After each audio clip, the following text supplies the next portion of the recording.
So if today is the 17th, every 17th it will be Bharti doing the podcast. We have completely stopped the webinars I know. because no one attends, and the chairperson keep on taking so much of a efforts for this, and we are saturated in last 5 years.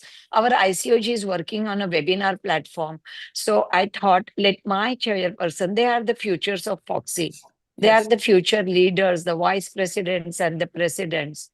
And Yeah. it's very important they get 1 hour of a platform where they can interact, they show their creativity, talent, they boost up their confidence. But believe me, every day I'm meeting such a personalities, and more than them, I think I have evolved. I always say this. Yeah. So thank you so much today on a Foxy platform.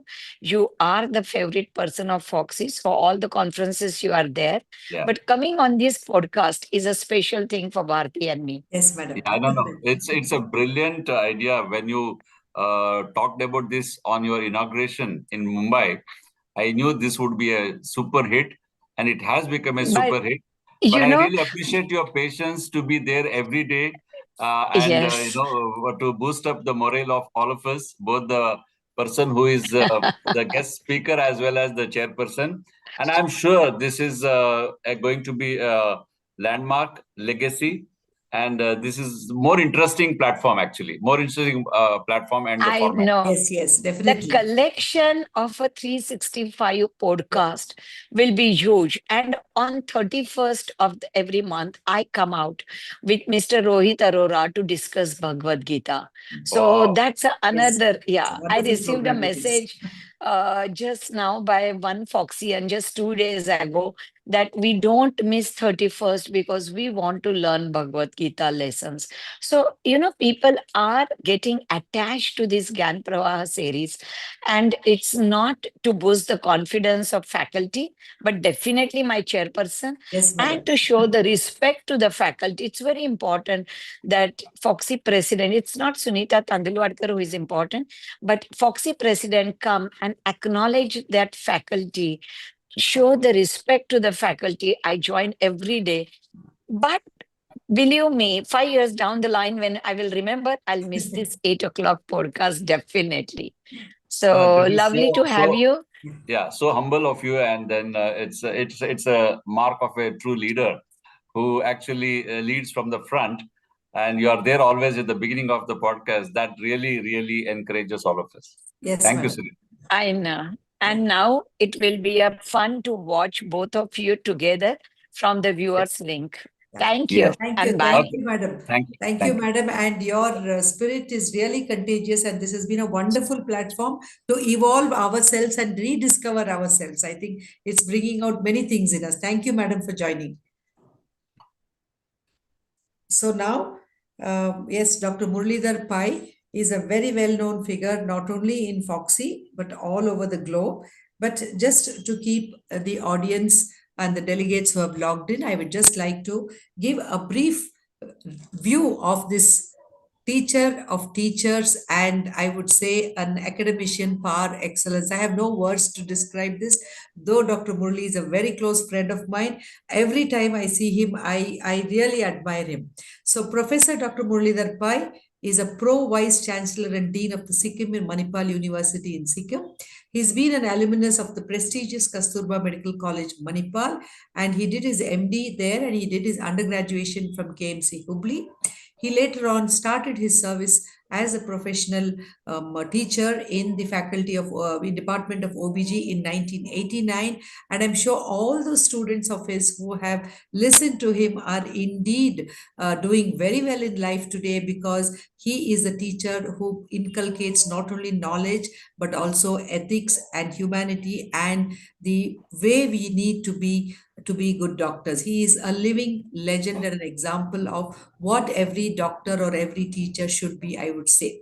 So he was awarded the honorary FRCOG by the Royal College of Obstetricians and Gynecologists, London, UK, for his exemplary work in the field of obstetrics and gynecology in 2023. He has won various awards other than this, the Best Teacher Award, and he has won the Best Teacher Award for 10 times Best Teaching Material Award. You know that his orations and his presentations are never miss for anybody who attends any of those conferences we go to. He's been an examiner for MBBS, DGO, MD, DNB, and various national and international universities.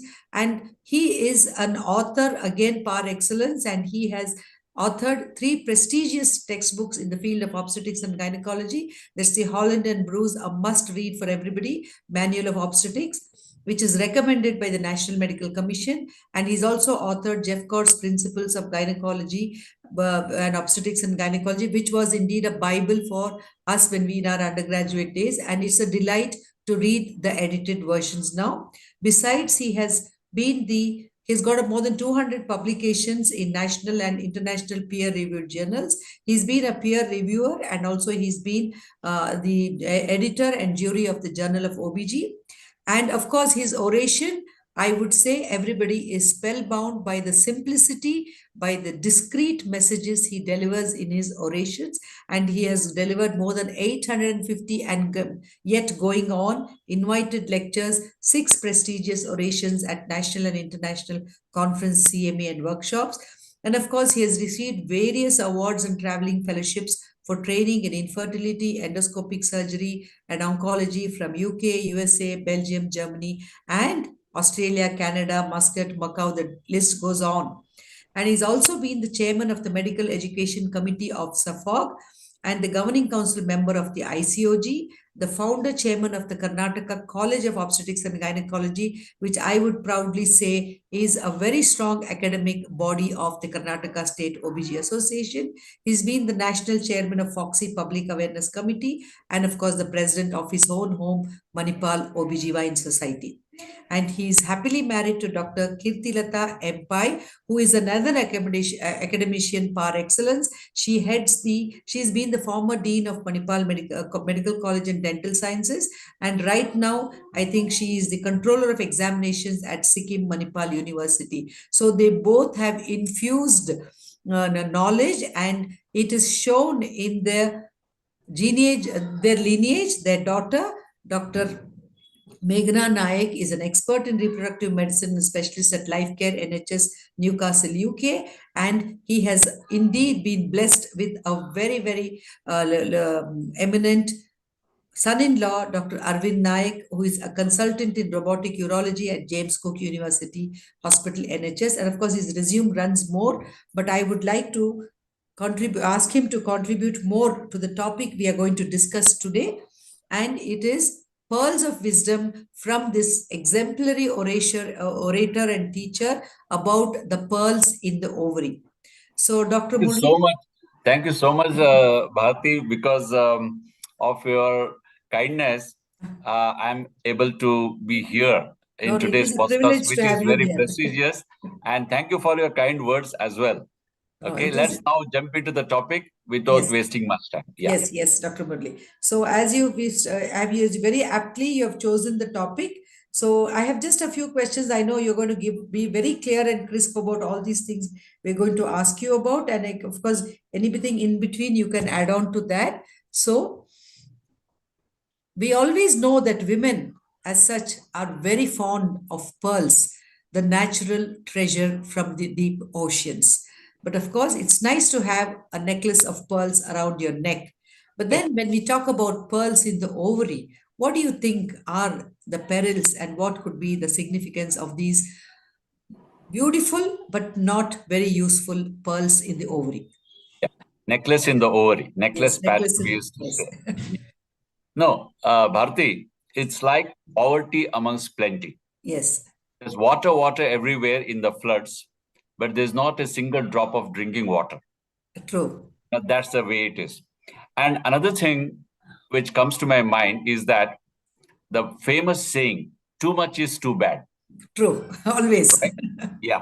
And also one more thing recently, if you see, if too many people try to rush towards the gate, there will be stampede. Stampede, yes, chaos. Right? And there will be disaster. Yes. So with these 3 analogies, I would like to explain what happens in polycystic ovarian syndrome, the so-called pearls. There are plenty of them trying to ovulate, in the same month, which is against the nature. As we know, physiologically, every month, one single follicle finally succeeds to become a mature Graafian follicle. Only then will there be either a normal pregnancy, or if it is not there, a normal menstrual cycle.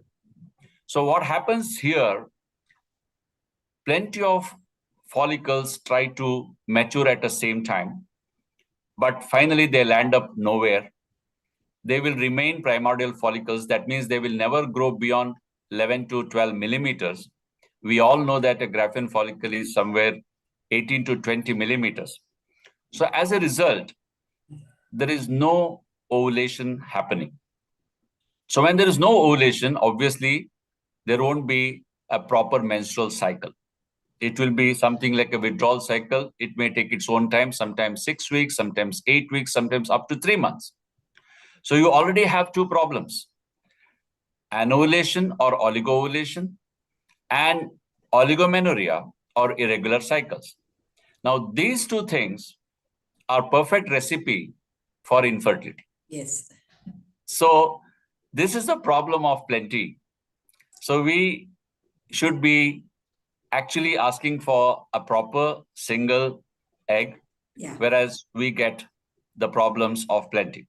Yeah. This is one side, that is the oligomenorrhea, oligoovulation, and infertility. On the other side, hormonal side, if you have to see, now too many follicles will definitely produce too much of estrogen.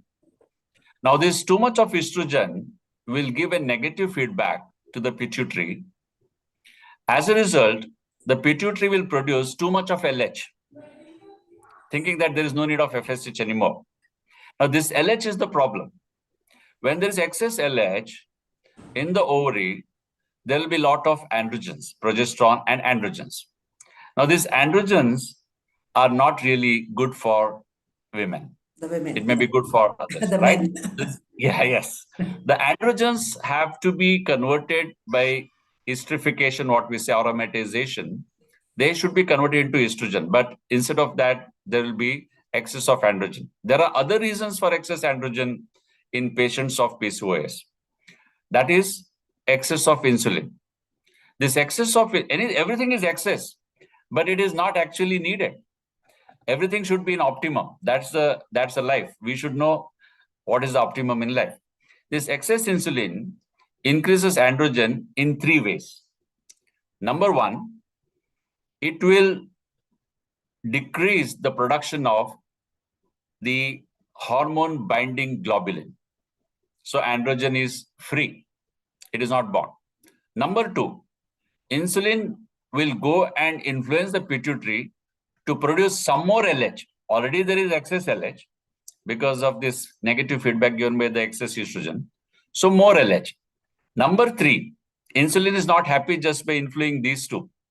It will go and influence the ovary also and prevent aromatization of androgens. So all the way, there is excess of androgen. This will definitely create two more problems in PCOS. Number one is hirsutism, and number two is acne.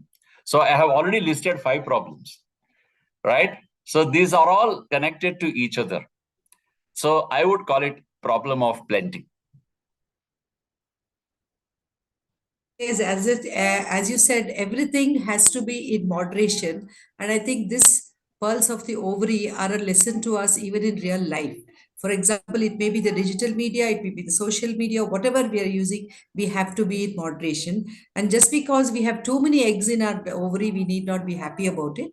And in the Indian scenario, or for womanhood as such, a woman considers her complete or being fit and healthy when she has a regular menstrual cycle. I mean, it points towards that you're having a regular period, points towards good reproductive health. And good reproductive health means that it's not only your menstruation, but it's going to be your metabolic problems as well as your childbearing. Fertility issues are also not going to trouble you if you have a regular period. And the moment any woman has an irregular menstrual cycle, they get perturbed, definitely, they get worried, and they come to us with plenty of problems. So, of course, we all You know said about it. You said it, Bharati. You yes. summarized so beautifully. So once we know that these too many pearls in the ovary are not good for us, but is there something that, because as you know that we are seeing plenty of PCOS today, so what could be the reason for this plenty of PCOS? Is it that we are identifying them more, or is it really the incidence has gone up? Could you elaborate on this? Yeah. Yes. So actually, it's both, as you correctly pointed out. PCOS has been there. It's not new thing, but yes, with the increasing in knowledge, like any other disease, when the knowledge or awareness increases, we tend to look for it. And also with the advent of ultrasound, there is sometimes overdiagnosis of PCOS. What I mean by this is, now let's take up, there is an adolescent girl, right? She has irregular cycles, and they would have read somewhere irregular cycle means PCOS. But this is not true as far as an adolescent girl is concerned. When they attain menarche, for a couple of years, sometimes more, their hypothalamus pituitary ovarian axis, what we say HPO axis, is not mature. Yes. It's not mature. So till it is not mature, there is bound to be some irregularity. But they get worried and they go to a sonologist. Now, sonologist will see some follicles and he will brand her as a case of PCOS. And there starts the problem. Yes. So this is what I mean by increased awareness and overdiagnosis, especially in an adolescent girl. So we have to be careful about this. The other extreme of age also same thing happens. In the elderly lady towards the menopause, there will be again irregularity of cycles because of oligo-ovulation, or sometimes the ovum are getting exhausted. Yeah, the senescence of the ovary is taking place. Correct. So again, if you do an ultrasound, you will see some follicles, and again they will be branded as PCOS. So apart from that, there is actually maybe slight increase in PCOS apart from overdiagnosis. Is there an actual increase? Maybe yes, because as you correctly pointed out, there are different theories of origin of PCOS. Of course, one of them is familial origin. The familial origin means actually, it is factorial. Actually, there are different genes. It is still being researched, not concretely proven. However, there is a strong family background. That means if the mother had PCOS, the daughter is likely to have. If the sister had PCOS, she is likely to have it. So apart from this, the lifestyle, the most important thing now, the concentration is on the lifestyle. Obviously, now general tendency is to, feed our children better, right? So overeating leads to obesity. Now, obesity, we don't know whether it is a cause of PCOS or an effect of PCOS, because we see PCOS in lean girls also, but mostly it is obese patients. Yeah. The other thing is dyslipidemia. Dyslipidemia is also one of the important causes. Again, it's very difficult to say whether it's a cause or effect, but it could be both. It's very difficult as far as PCOS is concerned, whether the egg came first or the hen came first. The chicken came out or the egg came out first. Yeah. So as I explained little earlier, the dyslipidemia means there is a somehow increased resistance to the insulin.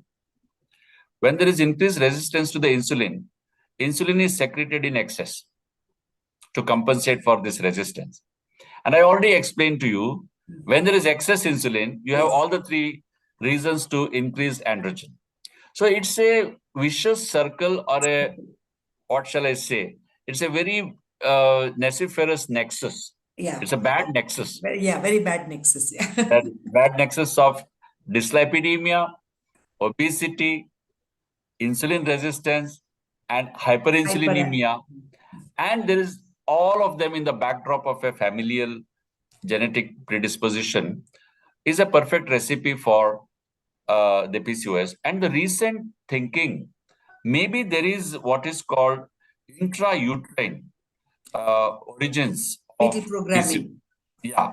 It will come down. We already knew something called Barker's hypothesis earlier, that intrauterine insult will definitely have an effect on the extrauterine life, especially later in life. So here, this theory says that if there is fetal testosterone, if there is fetal hyperglycemia, if there is fetal hyperinsulinemia as a result of hyperglycemia, all this happens in a lady having gestational diabetes. GDM. Correct. So she herself is obese probably. Yeah. And she has a dyslipidemia, which she is passing on to the child, especially if it is a female fetus. So this definitely is going to predispose for this girl when she's born and when she's adolescent. There will be a predisposition for her to become PCOS. So we know that diabetes on the rise, gestational diabetes on the rise, and the nutrition is becoming better and better.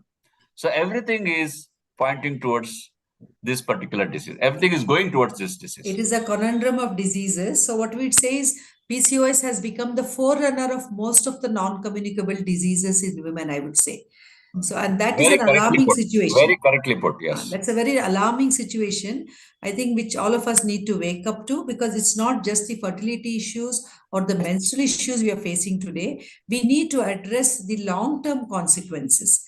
And I think that is why today India is sitting on this huge tsunami of diabetes mellitus or coronary vascular disease and dyslipidemias. And probably, as you said, this fetal programming and the epigenetics, along with familial modifications and the lifestyle.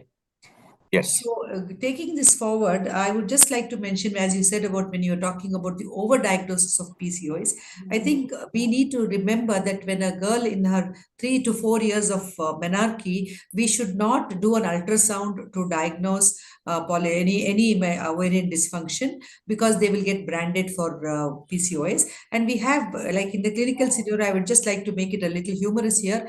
We had one person coming and telling us, Madam, I have politics in my ovary. I have politics. Truly, I think that is politics in the ovary.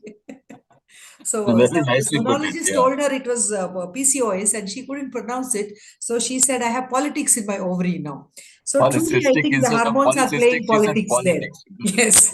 In a way, it is true. Politics. There was one more came and said, I have POXO. So I said, yes, POXO, maybe there's a childhood assault on your ovary now. Yeah. So along with this, I think this familial concept and the lifestyle. Yeah. So how would you, as an academician, take it in the clinical teaching scenario that we need to address these issues much earlier than when we see them for fertility issues? So what type of modifications could we do in the preconceptional period of a woman who's already suffering from dyslipidemias or PCOS as such, so that her unborn child is not exposed to these deleterious effects? Yeah.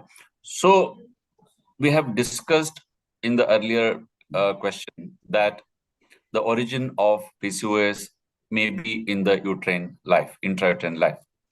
So it is definitely important now to diagnose the gestational diabetes in a lady and tackle it at the earliest.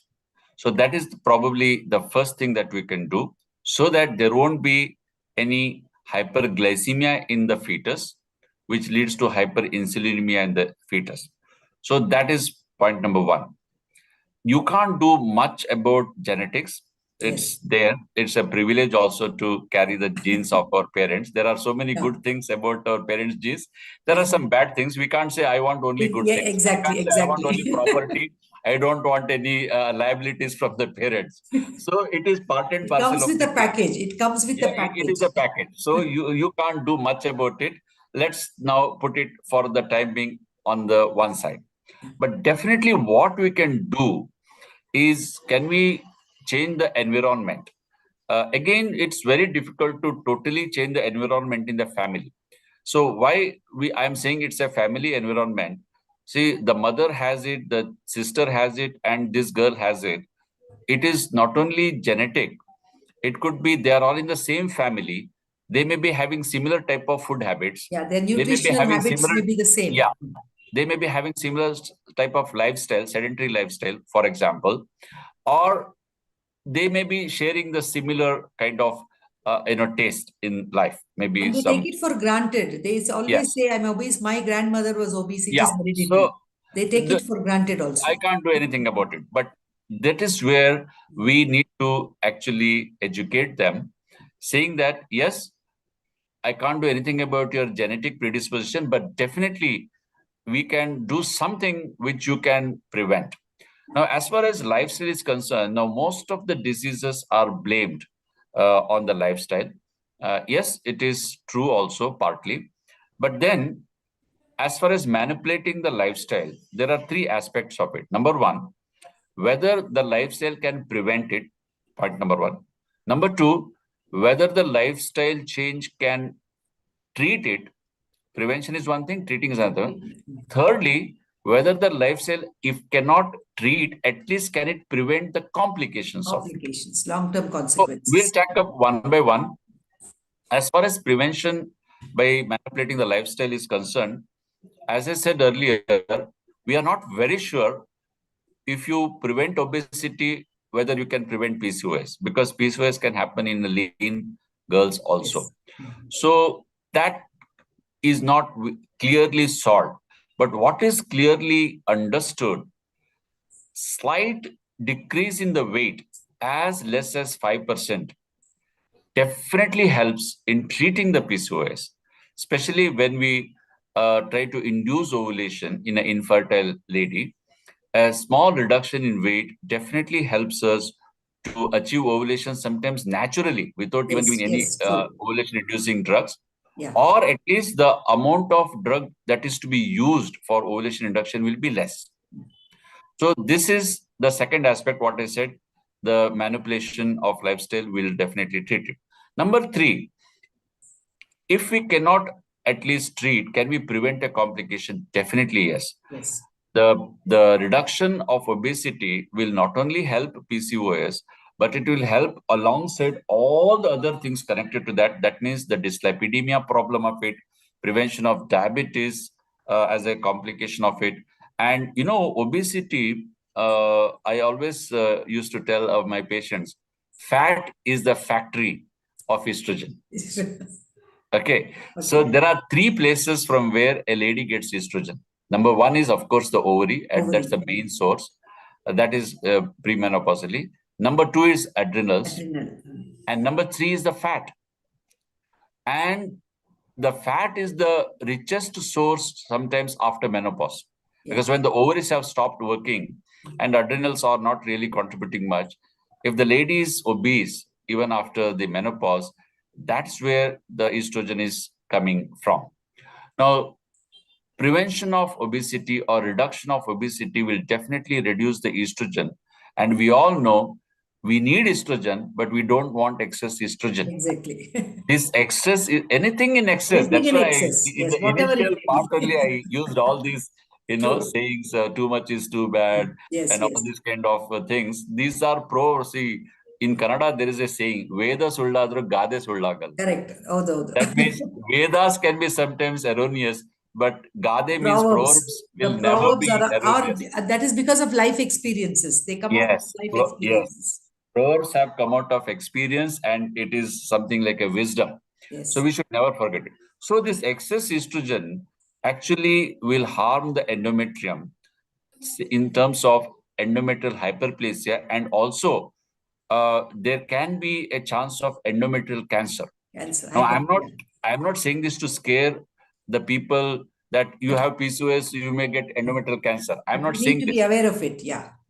Just be aware. So when you reduce weight, apart from the benefit of ovulation, now a lady who has already got children, she's not worried about ovulation. She's not even worried, let's say, about, but she should be worried about a possible endometrial hyperplasia. So at least for that sake, you should modify your lifestyle. You should, and in addition to that, if there's a habit of smoking, if there's a habit of alcohol, the modifiable risk factors.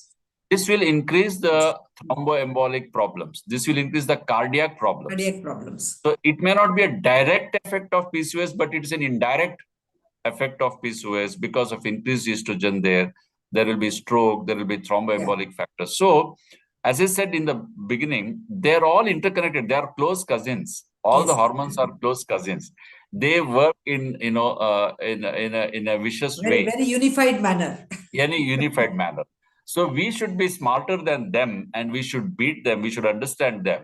That's the purpose of this podcast also. And you have very beautifully framed the questions, Bharati. I must tell you, Thank you. you are getting all the things out in a very nice way. So I hope people understand this nexus between the hormones and our lifestyle, because our hormones are, after all, coming from the food that we eat, right? So all the hormones, the starting point is cholesterol for most of the hormones. Yeah. Androgen or estrogen or progesterone or any other hormones, and the protein hormones are, of course, coming from the proteins. So finally, it boils down to our lifestyle. Lifestyle. We must be mindful of our eating. We must be mindful of our habits, and we must be mindful of the diseases.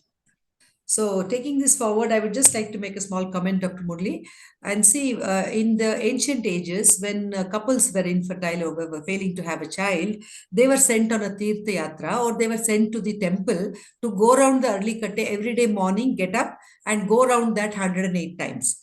And going with this essence of Gyan Pravah and Dr. Sunita Madam's connections with spirituality and science, I would say that was a reason which would make them get up early in the morning. So lifestyle modification. They go around the early katte for about 25 or 100 times, and they do a vrata. When they do the vrat, they are off alcohol, they're off smoking, and they're off high processed food and all that. Probably that led to about 5 to 10% of weight reduction. It modified their hypothalamo-pituitary ovarian axis, and they spontaneously were conceiving before the days before artificial reproductive techniques. And even nowadays, many followers do that. I think there is a connection with that. We take it forward scientifically. They go around the people tree, but that is a type of exercise they would not do if you had told them do it to reduce your weight. Yeah, You told them to go and it's have like, a break. yeah. I'm reminded of one more Kannada proverb. ಜಾಣನಿಗೆ ಮಾತಿನ ಪೆಟ್ಟು ಕೋಣನಿಗೆ ಲಾಠಿಯ ಪೆಟ್ಟು. So if you do not understand what I preach, and at least then you will be forced to do something which is you consider it as yeah. So I think either way, whether you go on the pilgrimage or whether you do a ritual, which is see, the question here is whether you believe in it or not is not the point. Yes, but when you do certain things which have been the wisdom of our elderly people, I think we have to follow them. Yes, there was wisdom, a lot of wisdom in their experiences. Just because I do not understand why they did it, I should not negate it straight away. True. That's how I try to reason out. You yes, need to reason out. Try to understand. Maybe they did not know the physiology behind it. They did not know the biochemistry behind it. They did not know the other things about hormonal imbalances about it. But they were keen observers. It's like an observational study. Yes. Let us give it to them. So they observed very keenly, and they thought if you did like this, this will happen. If you did like that, that will happen. Probably they did not know it is called research. Exactly. They did not know that. But they understood the situation. They knew what to do for it, but they could not tell it as a conclusion, or they could not put a hypothesis style. Yes. That's what we do in modern life. Exactly. So I think you brought out a very, very important aspect of the spiritual aspect of the treatment. I do believe in that. I do believe in that whatever our elders were doing, or whatever there is when we have to complement Ayurveda with us, and there's a lot of science in Ayurveda which does cause harmony in the hormones, I would say. And as you said, in the food that we eat, we know nowadays, especially with modernization, we have a lot of endocrine disruptors in the food and in the atmosphere that we are moving around with. And that could be one of the reasons for the increase in PCOS also. Yes. And well, Dr. Murli, there's a lot of discussions going around globally about the nomenclature of this much often used and been used since ages, polycystic ovarian disease. So because it is incorporating the cardiometabolic and the dyslipidemias into the spectrum of PCOS. It's not just a disease related to your reproductive system, your menstruation, and your fertility issues. So, could you just elaborate on this? Yeah. Bharti, you won't believe, me and my daughter, of course, you mentioned about my daughter. She's an infertility specialist now, but she did her MD from MS OBG from Manipal. And we used to have very heated arguments and debates at home regarding every topic. Every topic. And of course, I learned a lot from her. She had the privilege of arguing with the teacher of teachers. No. It was actually my privilege to learn from her because her basics were very strong. And, she was really debating. So she said, Daddy, this terminology I don't like, PCOS. I said, why? See, this terminology is based only on the pattern and the picture. Ovarian morphology. Yeah, but it is deeper than that. This problem is deeper than the, its morphology. Then I said, what do you mean? She said, let us take up the, the criteria, ISHRAE criteria. What does it say? It says any two of the three. What are the two of the three? One is polycystic pattern by ultrasound, and then other than signs of hyperandrogenism. And hyperandrogenism. So if you just take the first two, you are deleting the hyperandrogenism, which is the most important part of PCOS. So that is not mentioned anywhere. So she coined a word, Picasso. Okay, very good. Nice. She said Picasso. Picasso is a famous, artist. Painter and artist. Painter, artist. So I said, what is Picasso? She said, polycystic androgenic syndrome of ovary. Yes. So it's an acronym she considered. Wonderful. And I agreed with her because, there is a mention of androgen. That is the villain. Yeah. If you consider really, if you go by the Polycystic Ovarian Society, their criteria I actually appreciate rather than the criteria of, ISHRAE criteria or Rotterdam criteria, which says two of the three. That means if you just pick up the pattern and then the pattern and the symptoms, the hyperandrogenism is not there. You are actually deleting the androgenic problems, either chemically proven or physically proven. Physically proven means if there is hirsutism, that's proof enough. You don't have to always do the androgen or testosterone. Exactly. So Picasso, when you say, but this is our childish argument maybe, or childish not, but truly the whole world, as you said now, is looking at different terminologies. For example, ovarian dysmetabolic syndrome. Yes. We have discussed in length about the dyslipidemia, dysmetabolic syndrome. This PCOS is more of actually a metabolic problem. Only because there is infertility, we consider it as a infertility gynecological subject, a gynecological disease. Yeah, it is bigger than that. It is gynecology. It's a perfect marriage of gynecology and physician like you and your husband. Okay. Your husband Rajshekhar is a physician, right? Yes. So you are a gynecologist. It's a perfect marriage. Marriage. It's in a PCOS also. It is the initial part, of course, when she's adolescent, she's worried about irregular cycles and she's worried about fertility and all this. But later in life, the real problem hits her hard later because of her dyslipidemia and metabolic issues. That is type 2 diabetes, I said, and then there is cardiac problems, the strokes, and all sorts of problems. So I think this terminology, which is now being sort of proposed or suggested, ovarian dysmetabolic syndrome, then there are many other things. Yeah, there's many, something like what your daughter has suggested. It's just the words have been played here. It's hyperandrogenic persistent ovulated dysfunction syndrome, which is very similar to the mnemonic Picasso. Yeah, Picasso. Yeah. So anyway, let us wait for the real erudite people come out with a new terminology. If you remember, Bharti, we are batchmates actually. When we did MBBS, it was called Steen-Leventhal syndrome. Yes, Steen-Leventhal syndrome. It was only Steen-Leventhal with wedge resection. And PCOD, it was called polycystic ovarian disease. Yes. Then it became PCOS. So let's wait for some more time till they come to a conclusion.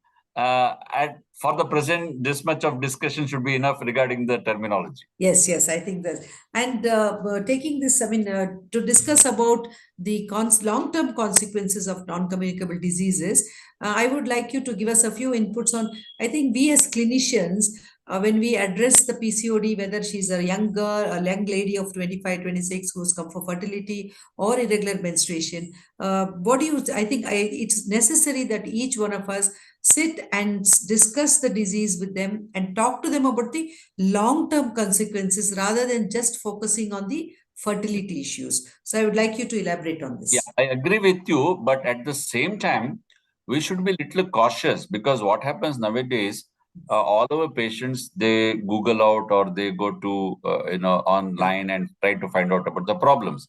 And before we tell anything, they start getting worried. Especially, let's say there's a young, intelligent girl who is branded as PCOS, most of the time wrongly. She Yes. will try to find out from the net that I can get cancer, I can get diabetes, and she'll be worried.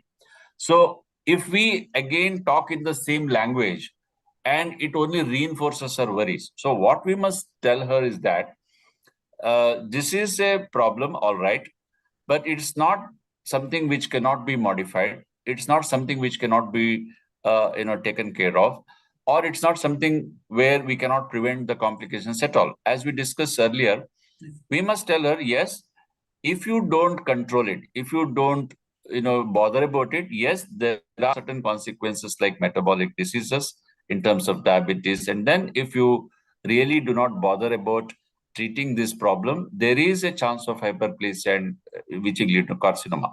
But then we must talk more positive things about it. True. So certain basic investigations we can do, something like we can do a real GTT. That is now what is advocated. Okay. Earlier we used to do insulin resistant test, HOMA, quickie, so many things, calculations. They are all given up, and things have become very simple and straightforward. Just 2 hours, 75 grams GTT if you do, if it is abnormal, especially in obese girls or ladies. Yes. If it is abnormal, there is definitely a reason to start metformin in those girls, whether they are interested in fertility or not. So that's one thing. So that way, we are not only giving awareness to them, we are all at the same time tackling the problem. Number 2, again, when a girl is not having menstrual cycles, we know that there is a unopposed estrogenic action on the endometrium. So what we must do is that at least once in 3 months, there should be a withdrawal. There should be a withdrawal period. So we must give progesterones once in 3 months, because for the young girls, taking tablets every day using OC is not a good thing to do. And that will have its own side effects. And many women are now scared of taking OC on a long-term basis. They have a lot of psychosocial issues. Yes, but this is a very simplest treatment, which I always followed. And once in 3 months, you must have a period. At least 4 periods in a year is good enough. This is irrespective of whether you are a young girl or whether you are a middle-aged lady, and especially if you are just perimenopausal woman. So this has to be taken care of. And of course, fertility is one thing which has been discussed elaborately by everybody. Everybody is concentrating on fertility issue. Only that aspect. So I do not want to elaborate more on that. Anyway, they will seek your advice. They will come to you, and we will do ovulation induction, and all those things are there. Let's not go there. Yes. The third thing, the most important aspect we have never touched upon last 40 minutes is that psychological aspect. Psychological issues. Yeah. So the hirsutism, obesity, and some sort of acne, this can really have a very bad psychological effect on especially very young adolescents. So they can go to such amount of depression and things like that. And they are ready to do whatever somebody prescribes to them. But we must clarify very clearly that the pharmacological agents used to reduce the hair is not a long-term solution. Because how long can you give? Yeah. And even the anti-obesity drugs. Also. Yeah. How long can you give anti-obesity drugs, or even some people give metformin also for hirsutism? which is wrong. Because we have in fact did a thesis in Manipal. I gave to one of my students thesis, the anti-androgen treatment we give. But we found out that they have got very bad side effect on the liver. So whenever you start an anti-androgen, even cyproterone acetate is not advocated by ISHRE as the first line treatment. First line. It is not advocated.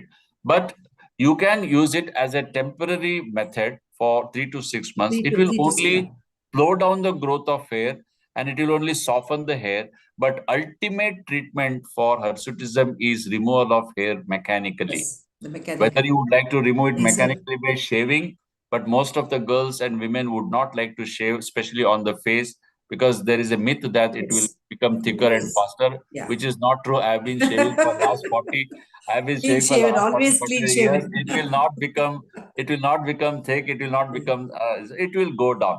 They But always anyway, feel shaving I is want a to man respect. thing. Yeah, But I want to lasers, respect. I want to respect those who do not believe in shaving. Doesn't matter. At least you can go for electrolysis. You can go for laser removal of hair. There are many other methods. This is one thing. So long-term anti-androgen is not good. This is what we have to say. Okay. As far as acne is concerned, again, yes, this can be because of excessive progesterone that is becoming there. But acne also we have to look at as a whole, not just because from the PCOS. Yes. There could be sometimes infection there in that folliculitis. So we have to really consult a dermatologist to take care of that. Now, the last thing which will depress them is the obesity, which is like a cause and effect. And you are squarely responsible for it. Yes. There is actually nowadays people are trying to take drugs to reduce the weight and all those things. But let me tell you, the simplest way to reduce weight is reducing the food. Yes. There is no other method. I know this is easier said than done, including myself. But we must finally accept that truth, because 80% of your weight is because of the food, 20% is because of the lack of exercise. People think that by exercising we lose weight. Yes, there is some reduction of weight for some time, but there is rebound gaining of the weight, because if you exercise and then you get tired, and if you eat more, so it will become again to another vicious circle. So we must understand this very clearly. Obesity is directly related to our eating. Of course, after ruling out hypothyroidism, after ruling out prolactemia, after ruling out all other things, because it has become a fashion to say, I have thyroid, that's why I'm obese. It's very so true. it's like an excuse. Yes, same. It's like an excuse to eat. The same thing. So this has to be educated nicely. Instead of telling the more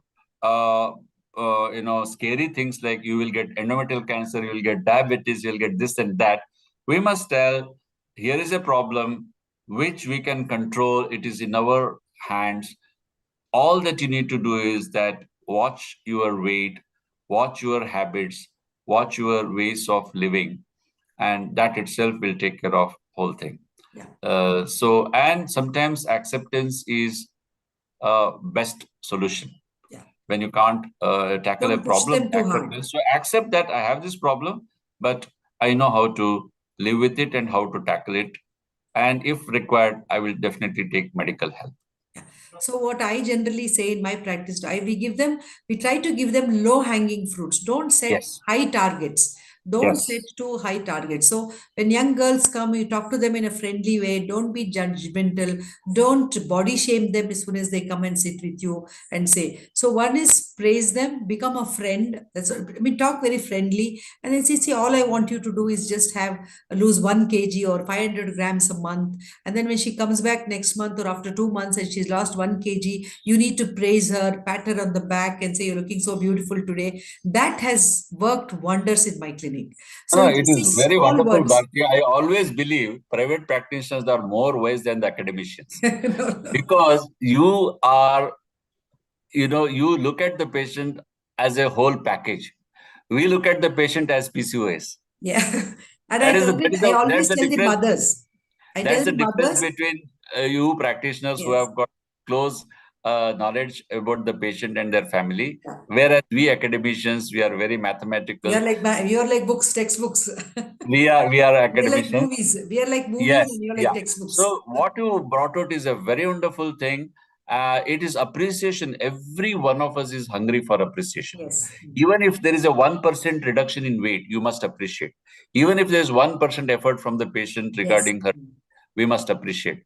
So this appreciation will encourage her, and that will definitely, and we should not do body shaming. That's what I meant. Sometimes, we have to accept.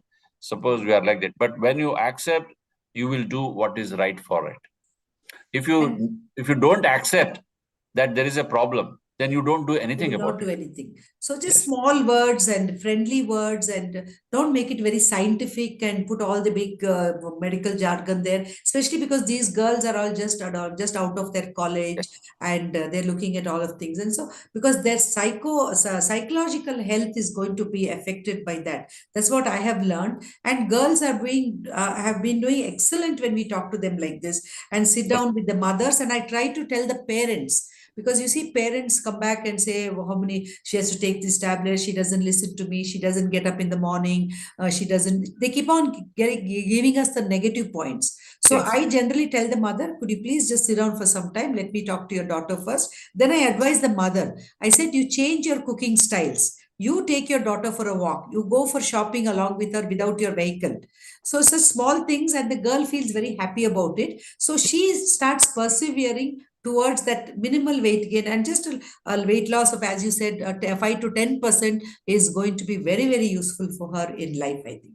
Yes. So I think, Dr. Murli, we are coming to the end of a very fruitful discussion, I would say. Like, not looking at PCOS means just the ovary and the gynecological issues, but the main crux of the problem is the non-communicable diseases that this young girl is sitting on. And as clinicians, very often what happens, yes, she has not conceived, she has ART, she conceives, and she has a baby, and we are very happy about her having a healthy mother, healthy baby. But we fail to address how she has to carry on in life to prevent the long-term consequences. I think that we have to make it a mandatory counseling session for her, that this has to go on lifelong. Very true. Very true. So you could give And your... I hope our chat, I should say, instead of podcast, has at least indirectly shown something, and we have educated the listeners.